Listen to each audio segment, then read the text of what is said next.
sayang sejati. Rabbana atina min ladunka rahmah wa hayyi lana min amrina rashada. Sumpahkan rahmat, ya. Jadikan endingnya baik. Ini yang dimaksud dengan wa hayyi lana min amrina rashada. Bolehlah rumahnya yang bocor, yang banjir, yang penting min ladunka rahmah wa hayyi lana min amrina rashada. Tapi doanya jangan begitu ya. Ya Allah, biarlah rumah saya. Doanya Tuhan minta yang baik-baik lah ya. Kalau ternyata belum ditakdirkan, atina min ladunka rahmah wa hayyi lana min amrina rashada. Jadi jamaah rahimakumullah, ya. Ayat tadi wa minal laili fatahajjad bihi nafilatan lak ditafsirkan sendiri oleh Rasulullah Sallallahu Alaihi Wasallam, betapa pentingnya qiyam itu menjadi sumber rahmat bagi rumah tangga. Hadisnya langsung mengatakan rahimallahu imra'an, Allah merahmati suami qama minal laili, yang bangun di waktu malam, fa'aiqadha ahlaha, kemudian dia membangunkan istrinya, fa'in abad nadha wajhah, jika dia menolak diciprati air, yang disiram ya, ciprati. Cipratinya yang romantis gitu, nggak tahu gimana cara yang romantis. Ya, insya Allah cipratannya itu membuat bangun. Salah satu romantis itu suasana hati juga ya. Kalau nyipratnya kesel-kesel tambah tidur ya. Rumah tangga seperti itu yang dirahmati ya. Jadi kita harus khawatir kalau berhari-hari di rumah tangga itu nggak ada qiyam, khawatir di rumah tangga itu terjadi defisit rahmat Allah Subhanahu wa Ta'ala. Bagaimana kita bisa mengatasi berbagai macam masalah? Nggak usah berdakwahnya, kalau rumah tangga pasti ada masalahnya, ya. Baik internalnya maupun eksternalnya, ya. Ya, eksternalnya sekarang lagi rame BBM lah, gara-gara BBM mau kemana-mana, ya. Itu banyak berdoa aja deh, ya.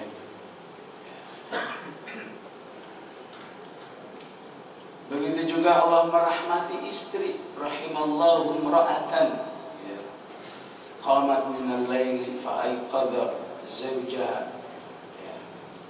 Dan dia membangunkan suaminya jika menolak diciprati air.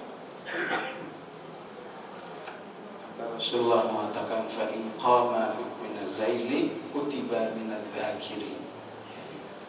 Maka ketika dua-duanya itu sholat, maka Allah Subhanahu wa Ta'ala mencatatnya sebagai rumah tangga yang ahli dzikir. Jadi 2 rakaat, minimal 2 rakaat semalam itu sudah cukup membuat rumah tangga itu di sisi Allah berstatus ahli dzikir. Karena memang di balik rumah tangga itu sudah pasti banyak tadhiyatnya, ya, perjuangannya, ya. Maka Allah Subhanahu wa Ta'ala menghargai seperti itu.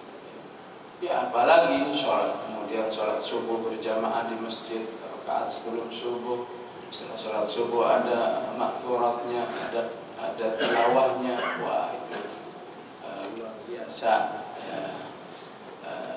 Rahmat Allah yang ada, sehingga insya Allah, ya, andai kata nih nggak ngaji tentang parentingan itu, ya, kalau udah rahmatnya banyak, aman insya Allah, ya. Jangan sampai dibalik, ya, segala pelatihan parenting diikuti sana, diikuti sini, tapi yang masalah di parenting nggak bahas gini-ginian kan. Kalau kata parenting sih, yang penting duitnya banyak. Ada parenting apa lagi? Ya, yang penting ya lancar, atau yang lancar, panjang, ya.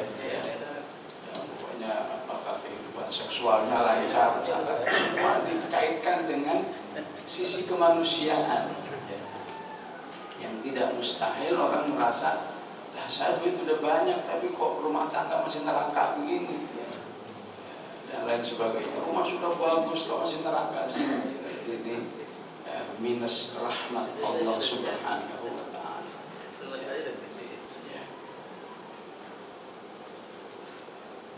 Ada ayat yang semua kita hafal insyaallah. Innallaha wa malaikatahu yusholluna 'alan nabi ya ayyuhalladzina amanu shollu 'alaihi wa sallimu taslima. Di mana adanya ayat ini? Di Al-Qur'an. Paling pasti itu jawab. Di mana? Di Al-Qur'an. Masa di Injil? Di Al-Ahzab. Adanya di 2 halaman sebelum akhir surat Al-Ahzab. Surat Al-Ahzab mayoritasnya temanya apa? Rumah tangga. Ada sih cerita perang Khandaq, itu cuma 3 halaman. Sisanya 75% semua rumah tangga. Kita seringnya memahami pokoknya bersolawat. Tapi kalau kembali ke tafsirnya, bersolawat itu kait erat hubungannya dengan rumah tangga. Nah, kita nggak akan nemu ayat bersolawat di Al-Anfal, ayat perang, di At-Taubah, adanya di ayat rumah tangga. Siapa yang bersolawat sekali, Allah turunkan rahmat berapa? 10 kali. Shalla alayya wahidatan sallallahu biha asyara. Siapa yang membaca Allah sallallahu alaihi wasallam Muhammad sekali, Allah turunkan 10 rahmat. Artinya apa? Artinya betapa pentingnya rumah tangga itu harus diperkuat, dilindungi, dinaungi dengan rahmat Allah.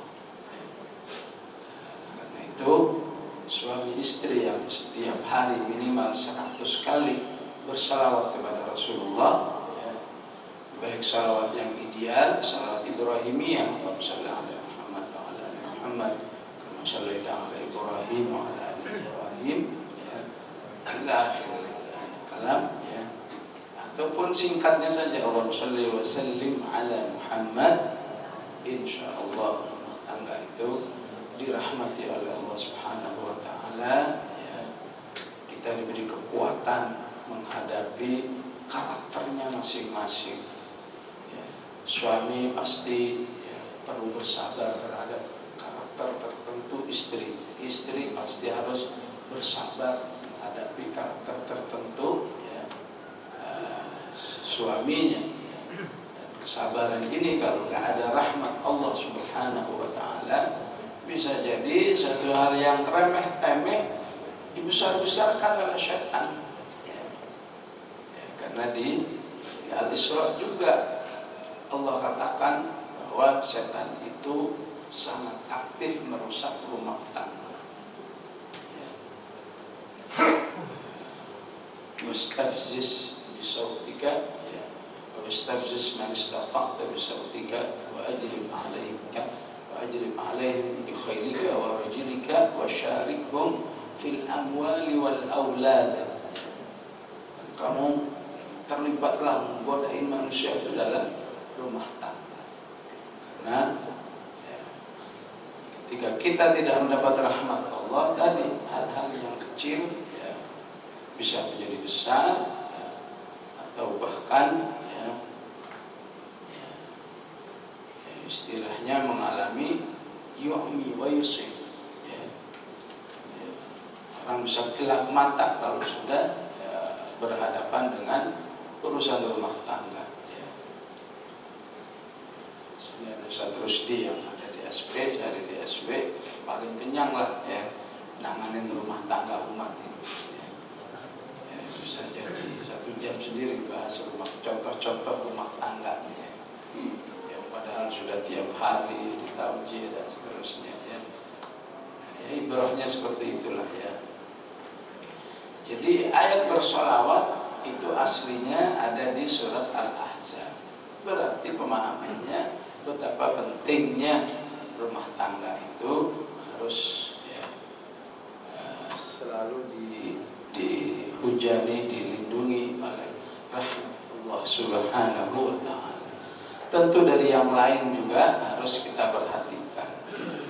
Rahmat Allah terjadi di balik tilawah, rahmat Allah di balik sedekah yang diberikan dan seterusnya. Tapi yang eksplisit ini harus menjadi perhatian. Jemaah rahimakumullah, orang-orang kafir itu punya agenda yang disebut dengan al-istishraq. Al-istishraq itu dari kata syarq. Syarq itu artinya timur. Terjemahannya orientalisme. Padahal aslinya istishraq. Agenda bagaimana menghancurkan dunia timur, maksudnya dunia Islam. Maka salah satu agendanya yang pertama adalah ihdimul usrah, hancurkan rumah tangga. Aduh, jangan ditanya deh kalau kita bicara bagaimana gerakan menghancurkan rumah tangga ya. Sehingga apa istilah BPKK sampai punya komisi khusus ya, komisi apa namanya, ketahanan keluarga.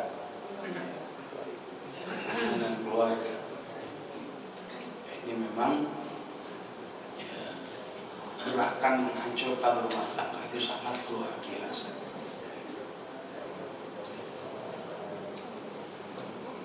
Sebisa mungkin umat manusia termasuk orang beriman bila perlu nggak perlu ada rumah tangga. Kalau di barat itu udah selesai, tinggal di dunia Islam ini mulai terlihat sedikit-sedikit ya. Jadi agenda orang-orang yang menghancurkan Islam ya, melakukan penghancuran rumah tangga ini tidak terlepas karena pemahaman mereka tentang sumber kekuatan umat manusia secara umum, terutama ini kaum muslimin, adalah rumah tangga. Dan semua harus terus ingat apa yang disebut dengan arkanul bai'ah, di ruknul amal ya. Maka agendanya nomor 1 solehkan diri, nomor 2 solehkan rumah tangga, islahul fardi wa islahul ailah wa islahul usrah ya. Andai kata nggak ada ini, nggak ada fikrah ini, nggak ada istilah arkanul bai'ah, nggak ada al-amal ya, cukuplah Al-Quran itu sudah memberi isyarat yang luar biasa dari Al-Baqarah sampai juz 30 ya, baik eksplisit maupun implisit membahas tentang rumah tangga.